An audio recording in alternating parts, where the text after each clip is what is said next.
think we all thought it was important to have a team back in Charlotte and in North Carolina. North Carolina has traditionally been a hotbed of basketball, but we also felt they needed a pro team. And Bob Johnson seemed like the perfect owner. He was passionate about the NBA. He was an entrepreneur himself. He was a pioneer in many ways as the first principal African-American owner in the league. So it all came together, and we were thrilled to have a franchise back in Charlotte. I think it speaks volumes of the NBA and what the NBA is really all about, which is inclusiveness, diversity, inclusion of all. And for the NBA to have Bob Johnson come in as the first African-American owner really, I think made a strong statement to everybody around the globe. The way I look at it is, had there been no Bobcats, there's somebody willing, and that includes the local city officials, willing to take the chance to bring a team back to Charlotte. There could have been another city that could have picked up that 30th team. The legacy for me is the success in bringing a franchise to Charlotte. He was a very successful businessman, owned a successful media company, had quite an arc of success in his business life. And when we looked at the various groups, we gave him the highest grades. I think it meant a lot to the city that Commissioner Stern and the NBA felt that the Charlotte community had been so supportive of the Hornets organization that they decided to award them an expansion team. The NBA's back. It's not the Hornets, the Bobcats. That was a different feel. But I remember making a call to Eb Tapscott, who was the president then, said, hey, this is where I live, it's my community, I know it.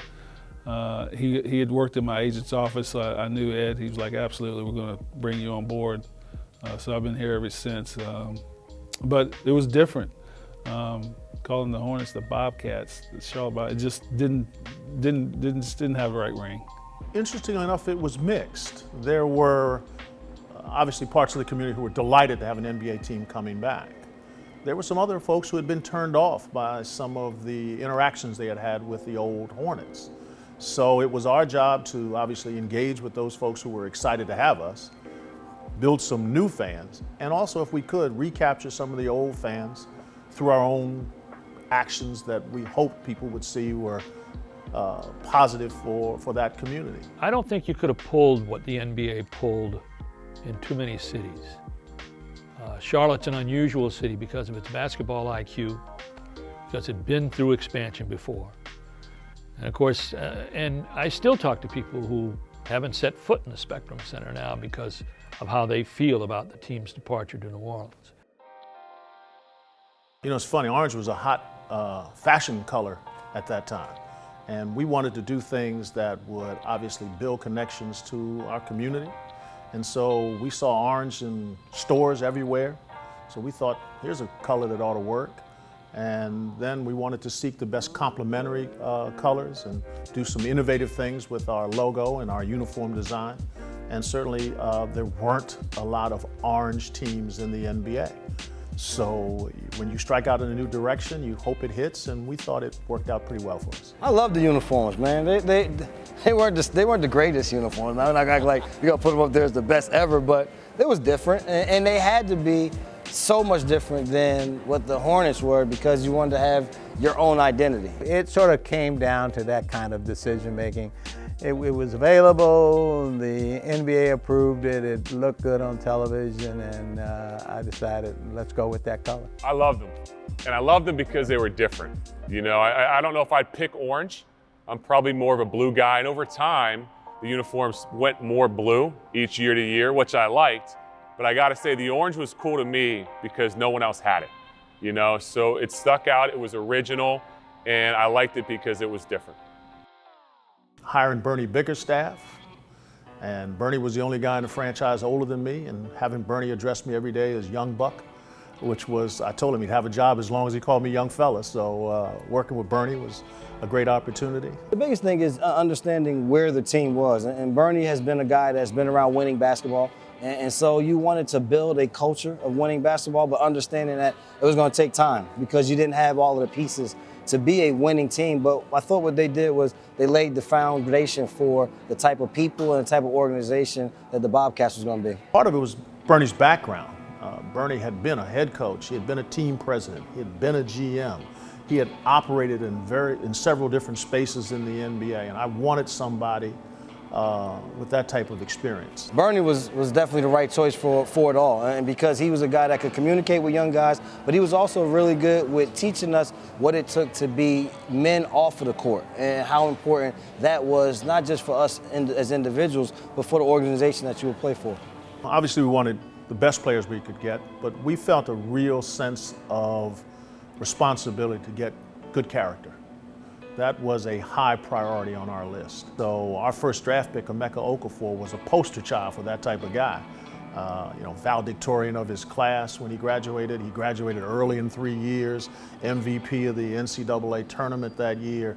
He was the poster child for that concept, and we kept trying to do that each and every year. Good players, good people. Emeka was interesting. And I say that because he's just a well-rounded person. You know, he was into a lot of different things. I was always amazed, and I admired Emeka the way he took care of himself. You know, his attention to detail. He was always the last player to get to the bus after every game. If it were flying commercial, he'd never be on the plane. You know, they'd be sending for him later. But we'd held more than our share of flights up for Emeka to go through his post-game retinue of warm-ups. If there was an injury, we're going to attend to that. Mac was a good guy, and he came and he worked hard every day. He deserved to be Rookie of the Year because he played both ends of the floor, and no matter what the circumstances were, we knew that he was going to give us his all every day. So it was fun to get to know him, and he was such a dynamic person. And Chandler denied by Okafor. Get out of the house. Okafor with the slam, running the floor. Can you say Rookie of the Year, Matt? When you look at the people who were here at the start of the Bobcats, there's probably, you can stop right there at Gerald Wallace and you can say, that's what you need to start an expansion franchise. Just like Del Curry. You look at two important people in this city's franchise history, the drafting of Del Curry, the drafting of Gerald Wallace. That's not bad. That's pretty good. He may have been the best athlete in that expansion draft and one of the top athletes in the NBA at that time. He was just young. He'd only been in the league for 2 years. And Gerald just really athletic guy, and he played hard. He was a guy who brought his energy every night. And Bernie said that's the type of guy you build a winning team with. His type of energy is infectious to the other members of the team. So we wanted that type of player in our franchise, and Gerald did a heck of a job for us. I love playing with Gerald. Gerald obviously became an all-star, but I got to see him grow as a player, as a person. And the one thing that, I'll never forget about Gerald Wallace was, we had some battles. We played the same position. We played together a lot, but in practice we were guarding each other. And he was one of the biggest competitors ever played against. Gerald's probably one of my best teammates of my entire career. And I think we pushed each other because we were both defensive minded. We both wanted steals. And that's what energized us. And he was the one person I say Crash was very indicative of how he played the game because he was reckless with his body. He would do whatever it took to help us win, play whatever position we needed him to play. And he was our most athletic, most gifted person at that time, but he never carried himself in that way. He always was about the team, and I think that mentality, we gravitated toward each other for that. But he was a competitor, and I felt like when I was on the court with Gerald, he kind of gave me that sense of confidence because he won 100% every game. I think for the fans, you can't find a more exciting player to watch than Gerald, sacrificing his body, the dunks, the blocks, the high energy. And he just really instilled a lot of confidence in the players around him and a toughness that we needed at the time. Typical Gerald Wallace play, block a shot, receive the first pass out of this fast break, make a pass, and then make the basket. So he started the play and he finished the play. That's the type of player that Gerald Wallace was.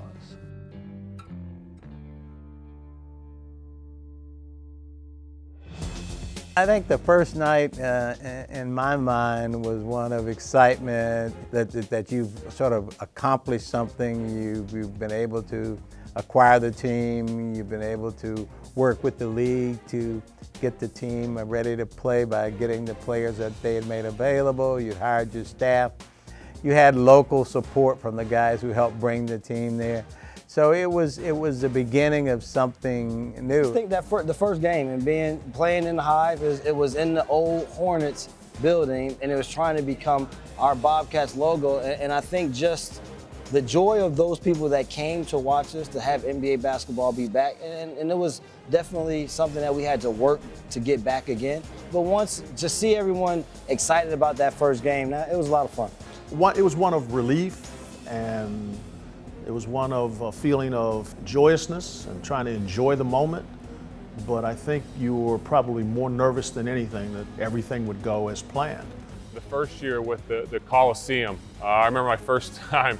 It was probably a Lakers game. We're playing against Kobe, and I looked up, and the game was crowded. I don't know if it was sold out, but I looked around, and I said, wow, this place is big. And it was pretty amazing to think that the original Hornets, filled this arena out every single night.